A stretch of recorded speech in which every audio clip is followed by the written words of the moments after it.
నమస్కారం AC news కి స్వాగతం.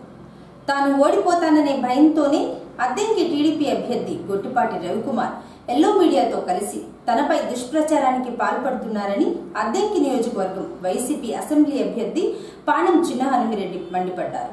అద్దెంకి వైసీపీ పార్టీ కార్యాలయంలో నిర్వహించిన మీడియా సమావేశంలో ఆయన మాట్లాడుతూ కొన్ని మీడియాలు తనపై లేనిపోని ఆరోపణలు చేస్తున్నారని, అద్దెంకి ఎమ్మెల్యేగా గెలుపొందిన రవికుమార్ నియోజకవర్గంలో ఉన్న ప్రజలకు కనబడకుండా పోయారని మీడియా వారికి విషయం గుర్తుకు రాలేదా అని ప్రశ్నించారు. ఒకరోజు వ్యక్తిగత పనుల కోసం హైదరాబాద్ వెళితే తనపై దుష్ప్రచారాలు చేయటం ఏమిటని, తన ఫోన్ స్విచ్ ఆఫ్ చేశాను అనటం సరికాదన్నారు. ఫోన్ కాల్ డేటా కావాలంటే ఇస్తానని తెలిపారు. సంతమాగులూరు మండలంలో బస్సు యాత్రకు వచ్చిన స్పందన చూసి పిచ్చెక్కి కొన్ని మీడియాలు ఇలాంటి తప్పుడు వార్తలు చూపిస్తున్నారని హనుమిరెడ్డి తెలిపారు. ఇక నుంచి తను ఎక్కడికి వెళ్లాలో మీడియా వారి అనుమతి తీసుకుని లెటర్ రాసి వెళ్లాలా అని ఎద్దేవా చేశారు. పిచ్చి రాతలు రాస్తే చూస్తూ ఉండరని హనుమిరెడ్డి హెచ్చరించారు. మహానీసులో అదేవిధంగా గతంలో 15 రోజుల క్రితం ఆంధ్రజ్యోతిలో, ఈరోజు కూడా ఆంధ్రజ్యోతిలో వచ్చినటువంటి అన్ని వార్తలు కూడా కావాలని వాళ్ళు చేస్తున్నటువంటి ప్రతిదీ కూడా జనాల్ని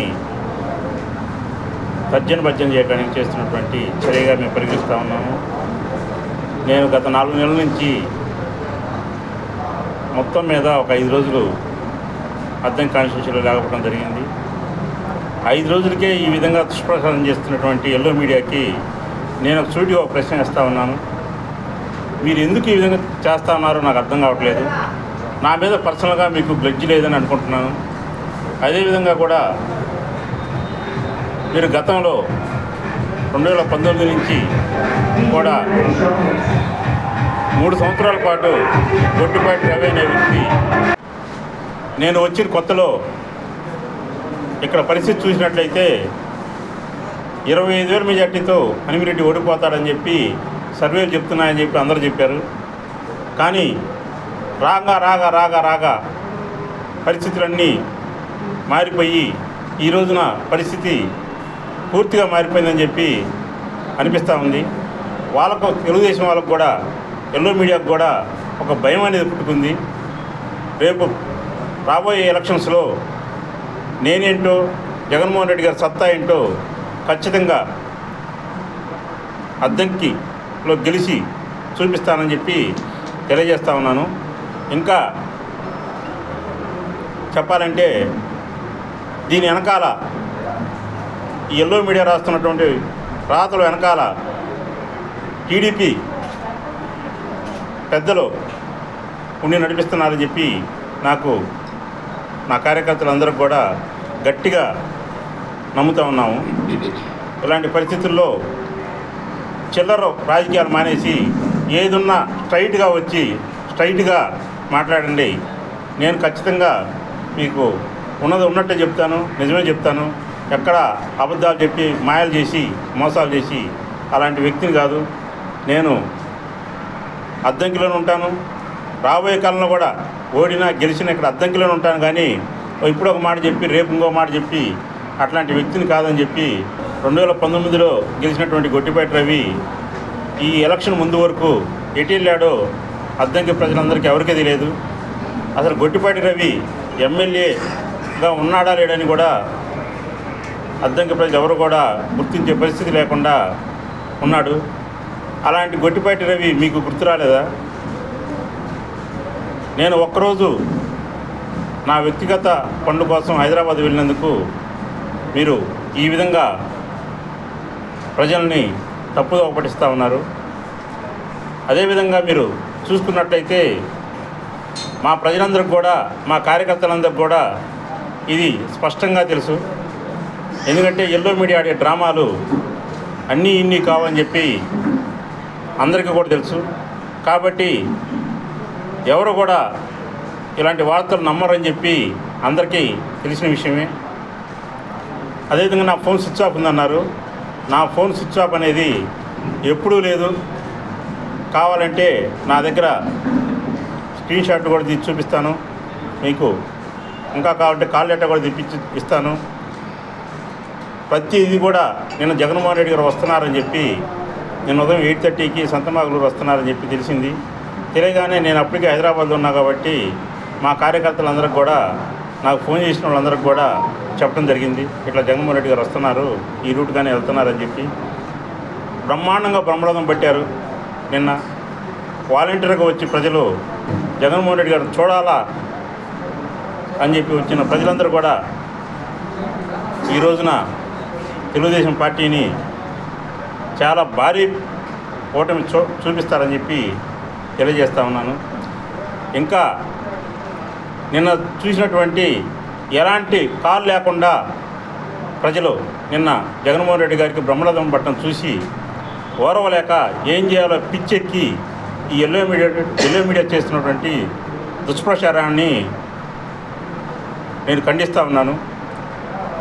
ఇంకా రాబోయే కాలంలో నేను అద్దంకి ఏదైనా ఒకరోజు పర్సనల్ పని మీద కానీ ఇంకో పని మీద కానీ బయటికి వెళ్ళాలంటే ఈ ఎల్లో మీడియా పర్మిషన్ తీసుకొని ఎల్లో మీడియాకి లీవ్ లెటర్ అప్లై చేసి వాళ్ళు లీవ్ పర్మిషన్ ఇచ్చే వరకు వేచి చూసి వెళ్ళాలా అనే క్వశ్చను. ఆంధ్ర రాష్ట్ర చరిత్రలో ఎన్నడూ జరగలేని విధంగా ఈసారి సాధారణ ఎన్నికలు భారీ స్థాయిలో డబ్బుతో జరగనున్నాయని, ఆంధ్ర రాష్ట్రం అభివృద్ధి కోరుకునేవారు బీజేపీ కూటమికి ఓట్లు వేయవద్దని సిపిఎం పార్టీ రాష్ట్ర కార్యవర్గ సభ్యురాలు రమాదేవి అన్నారు. అద్దంకి పట్టణంలోని స్థానిక సుందరయ్య భవనంలో శుక్రవారం సిపిఎం పార్టీ అద్దంకి నియోజకవర్గ స్థాయి సమావేశాన్ని ఏర్పాటు చేయగా సిపిఎం పార్టీ రాష్ట్ర కార్యవర్గ సభ్యురాలు రమాదేవి, జిల్లా కార్యదర్శి గంగయ్య హాజరై మాట్లాడారు. భారతీయ జనతా పార్టీ ఆంధ్రప్రదేశ్ రాష్ట్రానికి తీవ్ర అన్యాయం చేసిందని, రాష్ట్రానికి ప్రత్యేక హోదా ఇవ్వడంలో, ప్రాజెక్టుల నిర్మాణానికి నిధులు ఇవ్వకపోవడంలో విఫలం చెందిందని, 2024 ఎన్నికల్లో కేంద్రంలో తిరిగి మరలా బీజేపీ పార్టీ అధికారంలోనికి వస్తుందని ఊహల్లో ఉన్నారని, ఆర్ఎస్ఎస్ చేసిన రహస్య సర్వేలో బీజేపీకి 200 సీట్లు వస్తాయని తెలియడంలో ఇతర పార్టీల వారిని భయపించి వారి వైపుకు లాక్కునేందుకు చూస్తున్నారని, రాముడు పేరు చెబితే అన్ని వస్తాయా అని రమాదేవి విమర్శించారు. మతాల మధ్య చిచ్చు పెట్టే పార్టీకి చెక్ పెట్టవలసిన అవసరం ఉందన్నారు. మన రాష్ట్రంలో అసెంబ్లీ ఎన్నికలు, పార్లమెంట్ ఎన్నికలతో పాటు జరుగుతూ ఉన్నాయి. మొదటి ఫేజ్ 19వ తేదీన ప్రారంభమై జూన్ 4న ఎన్నికలు రాబోతూ ఉన్నాయి. సుదీర్ఘకాలం ఈ ఎన్నికల్ని గతంలో ఎప్పుడూ లేనంతగా నిర్వహించే పద్ధతుల్లో వాస్తవంగా ఎన్నికల షెడ్యూల్ ప్రకటించడంలోనే కేంద్రంలో ఉన్నటువంటి అధికారంలో ఉన్న బీజేపీ తన ప్రయోజనాలకు అనుగుణంగా ఈ ఎన్నికల షెడ్యూల్ నిర్వహిస్తూ ఉంది అనేటటువంటిది ఇప్పటికే వచ్చినటువంటి పత్రికల్లో వచ్చినటువంటి కథనాలు. ఈ ఎన్నికల్లో సమాన స్థాయిలో అవకాశాలు కాకుండా ప్రతిపక్షాలకు సంబంధించినటువంటి నాయకత్వం మీద పెద్ద ఎత్తున ఈడీ, సిబిఐ లాంటి వాటిని ఉపయోగించి అక్రమ అరెస్టులు చేయడం, అలాగే ప్రచారం కూడా న్యాయబద్ధంగా నిర్వహించుకోవడానికి వీలు లేకుండా ఆంక్షలు విధించి బీజేపీ సొంత ప్రయోజనాలను నెరవేర్చుకునేటటువంటి ఒక ప్రయత్నం చేస్తూ ఉంది. దీనికి ముందుగానే ఎలక్షన్ బాండ్ల పేరిట వేల కోట్ల రూపాయలని సమీకరించడం ద్వారా ఎన్నికల్ని గతంలో ఎన్నడూ లేనంతగా డబ్బుమయం చేసినటువంటి పరిస్థితిని కూడా మనం చూస్తున్నాం. ఇప్పుడు కేంద్రం మాకేదో 400 సీట్లు వస్తాయి, బీజేపీ సింగిల్గా 370 సీట్లు సాధిస్తామని చెప్పేసి చెప్పడం కూడా ప్రజల్ని తప్పుదారి పట్టించేటటువంటి ప్రచారమే అనేటటువంటిది విశ్లేషకులు చెప్తా ఉన్నది.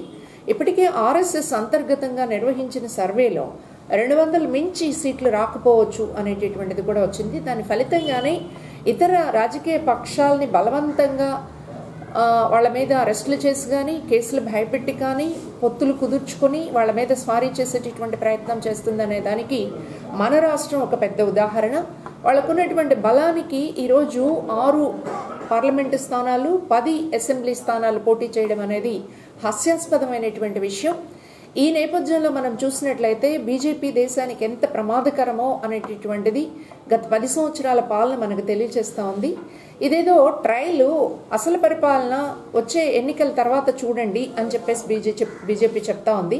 అంటే ట్రయల్ పరిపాలనే ఇంత భయంకరంగా ఉంటే ఇక రాబోయే పాలన ఎలా ఉంటుంది, ఈ ప్రభుత్వం తిరిగి ఈ పార్టీ అధికారంలోకి వస్తే అనేది మనకు అర్థమవుతుంది. అందువల్ల దీన్ని టూత్ అండ్ నైల్ ప్రతి ఒక్కరూ కూడా బీజేపీ మన రాష్ట్రానికి, దేశానికి చేసినటువంటి ద్రోహాన్ని దృష్టిలో పెట్టుకొని వాళ్ళకి ఏ ఒక్క ఓటు కూడా పడేటటువంటి దానికి సంసిద్ధపడకూడదు. ప్రతిదాన్ని తిరస్కరించేదానికి మనం పూనుకోవాల్సిన అవసరం ఉంది. రాముడి పేరు చెప్తే ఈరోజు నిరుద్యోగ సమస్య తీరుతుందా? రాముడి పేరు చెప్తే ఈరోజు రైతుల సమస్య పరిష్కారం అవుతుందా? రాముడి పేరు చెప్తే ఈరోజు మహిళల మీద జరుగుతున్నటువంటి హింస అరికట్టబడుతుందా, లేదు హిందువులకు ఏమైనా ప్రత్యేకమైనటువంటి న్యాయం బీజేపీ పాలనలో జరిగిందా అంటే ఏ ఒక్కదానికి మనకి సానుకూలమైనటువంటి సమాధానం దొరకదు. అలాంటి నేపథ్యంలో ఈరోజు ఎప్పుడు లేనంతగా రాముడినే నేను రక్షించాను బందీ అయితే అని చెప్పుకునేటటువంటి పొగర్మౌతుని ఈరోజు మతాల మధ్య చిచ్చును పెట్టి, ప్రజల మధ్య చిచ్చును పెట్టి చలికాచుకునేటటువంటి వాళ్ళని మనం ఎంతగా తరిమికట్టాలో ఆలోచించాల్సినటువంటి ప్రచారాన్ని సిపిఎం ప్రజల్లోకి విస్తృతంగా తీసుకువెళ్తుంది. సిపిఎం మాత్రమే కాకుండా ఈరోజు ఇండియా బ్లాక్లో ఉన్న పక్షాలు కూడా తీసుకువెళ్తున్నాయి. మన రాష్ట్రంలో ఒక విచిత్రకరమైనటువంటి పరిస్థితిని మనం చూస్తూ ఉన్నాము. రాష్ట్ర ప్రయోజనాలకి హానికరమైనటువంటి పరిస్థితిని మనం చూస్తూ ఉన్నాము. ఒకవైపు అధికారంలో ఉన్నటువంటి వైసీపీ 5 సంవత్సరాల కాలంలో ప్రజా వ్యతిరేకమైనటువంటి విధానాలను అనుసరించడం మనందరికీ తెలుసు. ఒక్క సంక్షేమ చర్యలు ఇస్తున్నాం అనేటటువంటి ఆర్భాటం తప్ప తాము ఇచ్చినటువంటి వాగ్దానాల్లో ఈరోజు మద్య నిషేధం అనేటటువంటిది చాలా ఘోరంగా విఫలమైనటువంటి పరిస్థితి. రైతులు కరువు కాలంలో అలాగే వరదల కాలంలో ఏ రకమైనటువంటి ఆదరణని పొందలేకపోయారు, ప్రభుత్వం నుంచి నష్టపరిహారం పొందలేకపోయారు. వెనుకబడిన ప్రాంతాలకు సంబంధించినటువంటి ప్రాజెక్టుల నిర్మాణం కూడా పూర్తి కాలేదు. చాలా కొద్ది మొత్తాలతో పూర్తి కాగలిగేటటువంటి కొత్తగా ఏర్పడినటువంటి మన బాపట్ల జిల్లాలో అభివృద్ధికి సంబంధించినటువంటి అనేక సమస్యలు ఉన్నాయి. ప్రస్తుతం అధికార ప్రతిపక్ష పార్టీలు రెండు బాపట్ల జిల్లా అభివృద్ధిని, అందున ప్రత్యేకించి అద్దంకి నియోజకవర్గ అభివృద్ధిని కూడా తీవ్రంగా నిర్లక్ష్యం చేసినాయి. మన నియోజకవర్గంలో ఉండేటువంటి భవనాసి రిజర్వాయరు, అట్లనే కొరిసిపాడు ఎత్తిపోతల పథకం రెండు అనేక సంవత్సరాలుగా జలయజ్ఞంలో ప్రారంభించిన ఇంతవరకు కూడా పూర్తి కాదు. అద్దంకి టౌన్లో ఉండేటువంటి టిట్కో ఇళ్ళు ఎప్పుడో తెలుగుదేశం హయాంలోనే 80% పూర్తయినాయి. ఇంత మట్టికి పంపిణీ చేయనటువంటి పరిస్థితి ఉంది. అట్లనే నిర్వాసితులకు సంబంధించిన సమస్యలు ఉన్నాయి. అట్లనే గుండ్లకమ్మ ప్రాజెక్టులో ఆ డ్యామ్ దగ్గర గేట్లు 2 కొట్టుకుపోతే వాటిని ఇంత మట్టికి బిగించినటువంటి పరిస్థితి లేదు. ఓ రకంగా ఈరోజు ఓట్లతోటి ప్రజల్ని మభ్యపెట్టడానికి అధికార ప్రతిపక్షాలు వస్తున్నాయి. ఈ నియోజకవర్గం, ఈ జిల్లా అభివృద్ధికి సంబంధించినటువంటి సమస్యల గురించి కనీసం ప్రస్తావించేటువంటి పరిస్థితి కూడా లేదు. అందుకని అద్దంకి నియోజకవర్గ ప్రజానీకం ఈ నియోజకవర్గ అభివృద్ధికి సంబంధించినటువంటి వీటి మీద అధికార ప్రతిపక్ష పార్టీలని నిలదీయాలి, స్పష్టమైనటువంటి హామీలు ఇవ్వాలి. అట్లా ఇవ్వకుండా కేవలం మభ్యపెట్టి ప్రజల ఓట్లని తీసుకొని అధికారంలోకి వచ్చి మౌలికమైనటువంటి సమస్యలను పరిష్కారం చేయకుండా ఈరోజు ఒక రకంగా మన నియోజకవర్గం జిల్లా అభివృద్ధికి ఏమాత్రం కూడా ప్రయత్నం చేయనటువంటి పరిస్థితి ఉంది. అందుకని ఈరోజు ఈ ఎన్నికల్లో అధికార ప్రతిపక్ష పార్టీలు రెండింటిని కూడా ప్రజలు ఈ నియోజకవర్గ అభివృద్ధికి సంబంధించేమిటి, లేకుంటే ఈ జిల్లా అభివృద్ధికి సంబంధించినటువంటి మౌలికమైనటువంటి అంశాల మీద నిలదీయాల్సినటువంటి అవసరం ఉంది. అధికార ప్రతిపక్ష పార్టీలు రెండూ కూడా స్పష్టమైనటువంటి హామీలు ఇవ్వాల్సినటువంటి అవసరం ఉంది. ఆ విధంగా ఇవ్వకుండా పైపైన ఏదో తాయిలాలతోటో డబ్బులతోటో లేకుంటే అధికార ప్రయోగంతోటో ప్రలోభాలతోటో ఈ ఎన్నికల్లో గెలిచి మరలా అధికారాన్ని అనుభవించడానికి సిద్ధమవుతున్నాయి. నిజంగా ఈ నియోజకవర్గం చిత్తశుద్ధి ఉంటే అభివృద్ధి మీద స్పష్టమైనటువంటి ప్రకటన చేయాలి అని చెప్పేసి సిపిఎం జిల్లా కమిటీ తరఫున డిమాండ్ చేస్తారు. రాయల్ జూనియర్ కళాశాలకు తిరుగులేదని మరోసారి నిరూపించారని శుక్రవారం విడుదలైన ఇంటర్మీడియట్ ప్రథమ, ద్వితీయ సంవత్సరం పరీక్షా ఫలితాలలో రాయల్ ప్రభంజనం సృష్టించిందని కళాశాల ప్రిన్సిపల్ తన్నీరు శ్రీనివాసరావు అన్నారు. శుక్రవారం విడుదలైన ఇంటర్మీడియట్ ప్రథమ, ద్వితీయ సంవత్సరం పరీక్షా ఫలితాల్లో రాయల్ జూనియర్ కళాశాల చరిత్ర సృష్టించింది. ఇంటర్మీడియట్ ప్రథమ సంవత్సరం ఫలితాల్లో ఎంపీసీ గ్రూప్ లో కంచుగంటి నందిని 470 మార్కులకు గాను 465 మార్కులు సాధించి టౌన్ ఫస్ట్ గా నిలిచింది. ద్వితీయ సంవత్సరంలో నల్లబోతు పూర్ణచంద్రరావు పుష్పాంజలికి 1000కి 988, 987 మార్కులు సాధించి టౌన్ ప్రథమ, ద్వితీయ స్థానాల్లో నిలవగా వీరిని కళాశాల ప్రిన్సిపల్, డైరెక్టర్లు కలిసి అభినందించి ఆశీస్సులు అందించారు. ఇంటర్మీడియట్ ఫలితాల్లో అయినా, ఎంసెట్, జేఈఈ మెయిన్స్ లో అయినా శ్రీ రాయల్ జూనియర్ కళాశాలకు తిరుగులేదని మరోసారి విద్యార్థులు నిరూపించారని ప్రిన్సిపల్ శ్రీనివాసరావు చెప్పారు. రాయల్ అంటే బ్రాండ్ అని తెలియజేశారు. ఈరోజు ప్రకటించిన ఇంటర్మీడియట్ పరీక్షా ఫలితాల్లో అద్దంకి పట్టణంలో రాయల్ జూనియర్ కాలేజీ విద్యార్థినులు ఇంటర్మీడియట్ మొదటి సంవత్సరం మరియు ద్వితీయ సంవత్సరం రెండింటిలో కూడా టౌన్ ఫస్ట్ సాధించడం జరిగింది. కావున ఈ సందర్భంగా ఈ ఘనతలు సాధించినటువంటి ఆ విద్యార్థులను మరియు వాళ్ళ తల్లిదండ్రులను రాయల్ జూనియర్ కాలేజీ మేనేజ్మెంట్ వారు సగర్వంగా అభినందించడం జరిగింది.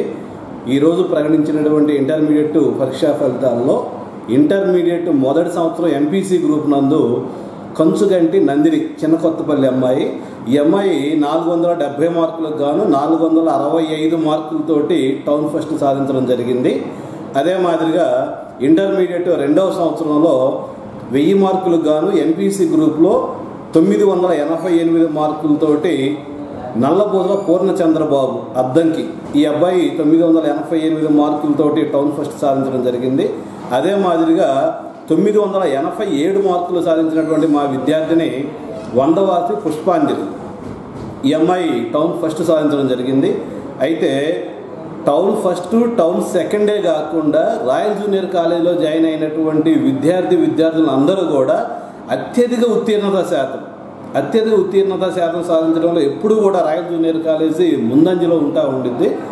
మరియు అదే మాదిరిగా ఈ రాయల్ జూనియర్ కాలేజీలో జాయిన్ అయినటువంటి ప్రతి విద్యార్థినిపై కూడా పూర్తి స్థాయి మేనేజ్మెంట్ వారి పర్యవేక్షణ, అదే మాదిరిగా మంచి సీనియర్ అధ్యాపకుల ప్రమేయం వలన ఈ మంచి ఉత్తీర్ణత శాతం సాధించడం అనేది జరుగుతూ ఉంది. అలాగే ఈ రాయల్ జూనియర్ కాలేజీలో అత్యధిక మార్కులు సాధించి అలాగే బాగా మెట్టు విద్యార్థులకి మనం ప్రతి సంవత్సరం ఎంసెట్ జేఈ మెయిన్స్లో కూడా కోచింగ్ ఇవ్వడం జరుగుతుంది. మరి లాస్ట్ ఇయర్ చూస్తే ఎంసెట్లో మనకి 5000 లోపు ర్యాంకులు, 5000 పైన 10,000 లోపు మొత్తం 11 ర్యాంకులు సాధించడం జరిగింది. నా పేరు వందవాసి పుష్పాంజలి, మాది అద్దెంకి. ఇంటర్ సెకండ్ ఇయర్ రిజల్ట్స్లో ఈరోజు 1000కి 987 మార్క్స్ వచ్చాయి. అండ్ ఫస్ట్ ఆఫ్ ఆల్ మా సార్ వాళ్ళందరికీ and royal college teaching and non teaching స్టాఫ్కి అందరికీ థ్యాంక్ యూ. అండ్ నన్ను బాగా గైడెన్స్ చేశారు అండ్ ఎంకరేజ్మెంట్ కూడా చాలా బాగుంది. అండ్ నా ఎయిమ్ ఏంటంటే ఎంసెట్లో 1000 బిలో ర్యాంక్ తెచ్చుకొని ఒక మంచి ఇంజనీరింగ్ కాలేజ్లో ఏఐలో సీట్ తెచ్చుకోవాలనుకుంటున్నాను. అండ్ ఇంకా మెయిన్స్లో కూడా మంచి పర్సంటేజ్ ర్యాంక్ వస్తుంది అనుకుంటున్నాను.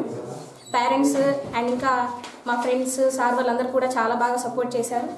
అండ్ 10th క్లాస్ వాళ్ళు మీరు కూడా మీ గోల్డెన్ ఫ్యూచర్ కోసం రాయల్ కాలేజ్ని చూస్ చేసుకోండి. Thank you.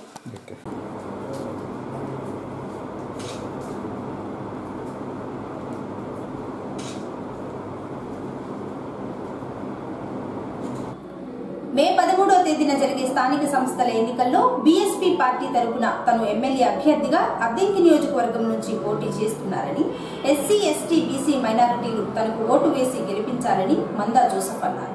అద్దెంకి మండలం మోదేపల్లి ఎస్సీ కాలనీలో ఎన్నికల ప్రచారంలో జోసెఫ్ పాల్గొని ఇంటింటికి తిరిగి వారి ఓటు ఏనుగు గుర్తుపై వేసి తనను గెలిపించాలని కోరారు. ఈ సందర్భంగా ఆయన మాట్లాడుతూ ఏనుగు గుర్తుపై మీ ఓటు వేసి బహుజన సమాజ్ పార్టీని గెలిపించాలని, బీఎస్పీ పార్టీ ముఖ్యమంత్రిగా 4 సార్లు మాయావతి పరిపాలన చేశారని, ఆమె పరిపాలనలో 18 లక్షల ఎకరాల భూమిని అన్ని కులాల్లో ఉన్న నిరుపేదలకు పంచారని, నిరుపేదలకు ఇచ్చిన బంజర భూములు ఇతరులు ఆక్రమించుకుని ఉండగా వారి వద్ద నుంచి మాయావతి స్వాధీనం చేసుకుని తిరిగి మరలా వారికి అందజేయడం జరిగిందన్నారు. బహుజన సమాజ్ పార్టీ అధికారంలోనికి వస్తే ఎస్సీ ఎస్టీ బీసీ మైనారిటీల వారికి న్యాయం జరుగుతుందని జోసెఫ్ తెలియజేశారు. మోదాపల్లి ఎస్సీ కాలనీలో రోజు ఇంటింటికి బీఎస్పీకి ఏనుగు గుర్తు పోటీ మేము తిరుగుతూ ఉన్నాం. అద్దంకి అసెంబ్లీ అభ్యర్థిగా నేను పోటీ చేస్తూ ఉన్నాను. నా పేరు మందా జోసెఫ్ అండి. నాకు కేటాయించిన గుర్తు ఏనుగు గుర్తు. రాష్ట్ర అధ్యక్షులు బక్క పరమరెడ్డి గారి నాయకత్వంలో, జాతీయ అధ్యక్షురాలు బెహెంజ్ కుమారి మాయావతి గారి సారథ్యంలో, మాయావతి గారు ఉత్తరప్రదేశ్లో 4 సార్లు ముఖ్యమంత్రిగా పనిచేశారు. ఆమె పనిచేసిన కాలం అంతా కూడా భూమి లేని ప్రతి కుటుంబానికి 3 ఎకరాల భూమి ఇచ్చింది. అట్లాగే ఇల్లు లేని ప్రతి కుటుంబానికి కూడా 5 సెంట్లు 3 సెంట్లు స్థలాలు ఇచ్చి ఇల్లు కట్టించింది. సుమారు 18 లక్షల ఎకరాలు భూమి నిరుపేదలకు పంచింది ఆమె. ఎస్సీ ఎస్టీ బీసీ మైనార్టీ మరియు అగ్రకులాల్లో ఉన్న పేదలకు అందరూ కూడా ఆమె భూమి పంచి ఇల్లు కట్టించి ఉద్యోగాలు ప్రైవేట్ సెక్టార్లోను గవర్నమెంట్ సెక్టార్లోను ఎన్నో ఉద్యోగాలు ఫిలప్ చేశారు. ఆమె ఒకసారి 80,000 డిఎస్సి పోస్టులు కూడా భర్తీ చేసింది, అంటే టీచర్ పోస్టులు. అట్లాగే ఎస్సీ ఎస్టీ బీసీ మైనార్టీ వర్గాల్లో మరి అసైన్మెంట్ భూమి కానివ్వండి, లేక మరి బంజరు భూమి కానీ ఎస్సీ ఎస్టీలు కేటాయించిన భూమిని అగ్రకులాలు లాక్కొని వీళ్ళని భూమిలోకి రానియకుండా ఇబ్బంది పెడుతూ అట్లా చేసిన వాళ్ళని దగ్గర పొలాలు స్థలాలు ఆక్రమించుకొని మన మీద దాడులు చేసిన రౌడీ మొక్కల్ని 150,000 మందిని తీసుకెళ్ళి ఆమె లాకప్లో పెట్టింది. ఆమెలాగా భూమి మంచిన వ్యక్తులు ఇండియాలో, ఆమెలాగా ఎస్సీల మీద ఎస్టీల మీద దాడులు చేసిన వ్యక్తుల్ని లాకప్లో పెట్టిన చరిత్ర ఇండియాలో ఎక్కడ కూడా లేదు. ఒక్క బెహాన్సీ కుమారి మాయావతికే దక్కుతుంది అది. ఎందుకంటే ఆమె ఒక ఎస్సీ మహిళ. అంత ధైర్యంగా ఎవరిని కూడా మరి అరెస్ట్ చేసి లోన పెట్టాలంటే సామాన్యమైన పని కాదు.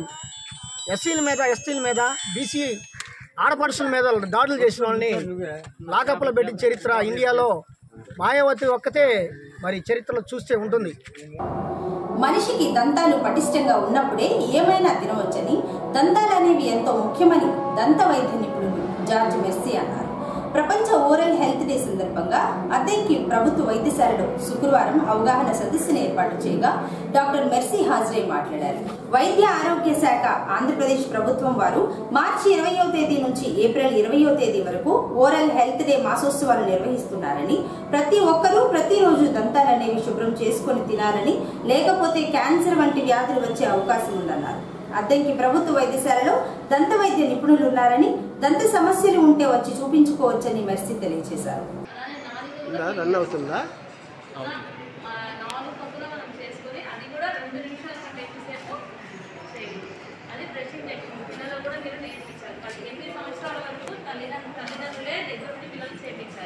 వాళ్ళు చేసుకోగలరు కదా అని వదిలేదు.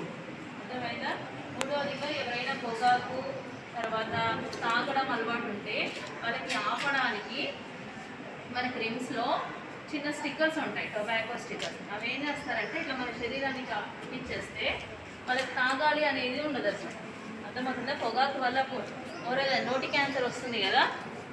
మన దేశంలో ముఖ్యంగా ఇండియాలో ప్రతి 3 క్యాన్సర్లో మొదటిగా సర్వైకల్ క్యాన్సర్, రెండోది నోటి క్యాన్సర్. దేనివల్ల ఎక్కువ వస్తుంది? ప్రకాశం డిస్ట్రిక్ట్లో ఎక్కువగా ఉంది. ఎందుకంటే మన పొగాకు ఇక్కడే మనం ఇచ్చేస్తుంటాం కాబట్టి. తాగకపోయినా ఆడవాళ్ళు ఏం చేస్తే కొంచెం తిప్పి నోట్లో పెట్టేసుకుంటారు. సో ఏ బుగ్గ దగ్గర పెట్టుకుంటారో అక్కడ క్యాన్సర్ రూపంలో మారుతుంది. కాబట్టి దానికి కొంతమంది అలవాటు ఉన్న వాళ్ళు ఆపాలంటే, మీ ఇంట్లో వాళ్ళు కానీ ఇంటి పక్క వాళ్ళు కానీ రిమ్స్కి వెళ్తే అక్కడ టొబాకో బబుల్ గమ్స్ ఉంటాయి అన్నమాట, చూయింగ్ గమ్స్ లాగా, తెలుసు కదా. అవి వాళ్ళు నోట్లో వేసుకుంటే వాళ్ళు తాగాలి. అట్లా నిదానంగా వాళ్ళతో మనము కాన్ఫ్లిక్ట్స్ వచ్చి వాళ్ళకే కాదు, ఇంట్లో ఉన్న ప్రతి ఒక్కరికి ప్రమాదమే ఏదో కొద్ది శాతంలో. అర్థమవుతుందా? ఒకరు ప్రెగ్నెంట్ లేడీస్ ఎవరైనా చుట్టుపక్కల తాగినా కూడా ఆ ప్రాంతాల్లో మనం ఉండకూడదు. కనీసం ఒక 2 గంటల గాలి మనం పీల్చుకున్నా ఎదిగే వెయిట్ తగ్గడం, బరువు తగ్గ. అద్దెంకి మండలం బొమ్మనంపాడు గ్రామంలో వేంచేసి ఉన్న శ్రీ లక్ష్మీనారాయణ స్వామివారి దేవస్థానంలో ద్వితీయ పుష్కర మహోత్సవ కార్యక్రమంలో భాగంగా శుక్రవారం ఎంతో వైభవంగా లక్ష్మీనారాయణ స్వామివారి శాంతి కళ్యాణం ఎంతో వైభవంగా జరిగింది. కళ్యాణంలో భక్తులు దాతలు ఎంతో ఉత్సాహంగా పాల్గొని కళ్యాణంలో తిలకించారు. కళ్యాణం అనంతరం భక్తులకు అన్నప్రసాద వితరణ జరిగింది. గత మంగళవారం నుంచి జరుగుతున్న పుష్కర మహోత్సవం పూజా కార్యక్రమాలు శనివారంతో ముగియనున్నాయి. జై శ్రీమన్నారాయణ. మన బొమ్మనంపాడు గ్రామంలో వేంచేసి ఉన్నటువంటి శ్రీ లక్ష్మీనారాయణ స్వామి వారి యొక్క దివ్య ఆలయంలో స్వామివారి యొక్క ద్వితీయ పుష్కరోత్సవ మహాయాగంలో భాగంగా ఈరోజు 4వ రోజు దివ్యమంగళ రూపుడైనటువంటి శ్రీ లక్ష్మీనారాయణ స్వామి వారి యొక్క ఉభయ దేవేరులతో శ్రీదేవి భూదేవి సమేతుడైనటువంటి లక్ష్మీనారాయణ స్వామి వారి యొక్క శాంతి కళ్యాణం వైభవంగా జరిగింది. కావున రేపు ఉదయం స్వామివారికి జరిగేటువంటి వసంతోత్సవం శ్రీచక్ర స్నానంలో అందరూ పాల్గొని స్వామివారి అనుగ్రహాన్ని పొందవలసిందిగా కోరుచున్నాను. జై శ్రీమన్నారాయణ. జై జై శ్రీమన్నారాయణ.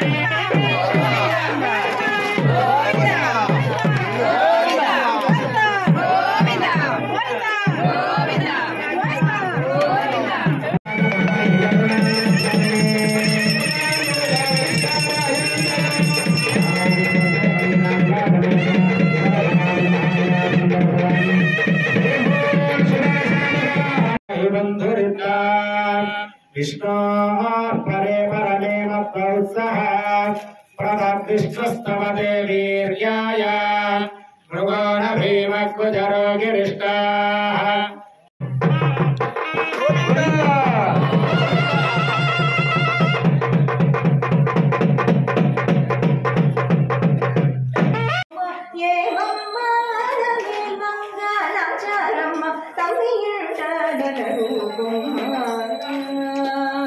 నీరిలోన తల్లడించి నీకే తల వంచి నీరి కింద పులకించి నీరమణుడు నీరిలోన తల్లడించి నీకే తల వంచి చక్కని